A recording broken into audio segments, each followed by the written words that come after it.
দোস্ত হ্যাঁ কালকে থেকে আমার মাথায় একটা প্রশ্নের গুরগুর করতে আছে।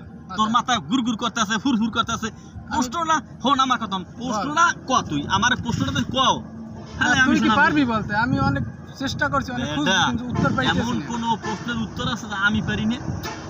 আমিও জানি তুই পারবি, কিন্তু বলি না, আজকে বলি তোর সাথে। বল বল তাই বল, শোন তুই। বল। নদীর পানি আর ডিবুজিমের মধ্যে পার্থক্য কি? দাঁড়া, নদীর পানি আর ডিপুসি মাইয়া এর মধ্যে পার্থক্যটা কি? আচ্ছা, নদীর পানি আর ডিপুসি নারী এর মধ্যে পার্থক্য এই জিনিসটা তোর মাথায় কোনো কাজ না, করে না? আমি অনেক খুঁজছি, কিন্তু মাথা খেলতে আসে না, কারণ পাইতেছি না। ভাই তোর ধরে আসি ভালো কোনো প্রশ্ন আছে? এইটাই ভাই আমার কাছে সবচেয়ে ভালো প্রশ্ন, এরপর আমি আর প্রশ্ন পাইতেছি না। বেটা, নদীর পানি আর ডিপুসি নারী, আরে ভাই নদীর পানি সবাই ব্যবহার করে কিন্তু কেউ খায় না, কেউ তো খায় না। খায় না। তা ডিপুসি নারী ওইটা সবাই ভোগ করতে চায়, ভোগ করে কিন্তু কেউ বিয়ে করে চায় না।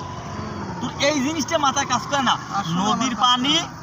সবাই ব্যবহার করে কিন্তু কেউ খায় না, আর ডিপুসি নারী ওইটা সবাই ভোগ করতে চায় কিন্তু কেউ বিয়ে করতে চায় না। ভাই এই জিনিসটা বুঝ দিবি, এই সাধারণ একটা জিনিস এইটা লইছে আমার দ্বারা এই প্রশ্ন করো। আমি তো উত্তর পাইনি দোস্ত, আমি উত্তরটা পাই গেছি দোস্ত। তুই আসলে দোস্ত, আমার যদি এলাকার ভালো বন্ধু। কোনো প্রশ্ন হয় তুই আমার দ্বারা আইস, আর সব সলিউশন আমি দিয়ে দেবো, ঠিক আছে? আচ্ছা, ওটা কোনো ঘটনা না। এরপর থেকে আসবো তোর কাছে। ঠিক আছে ঠিক আছে।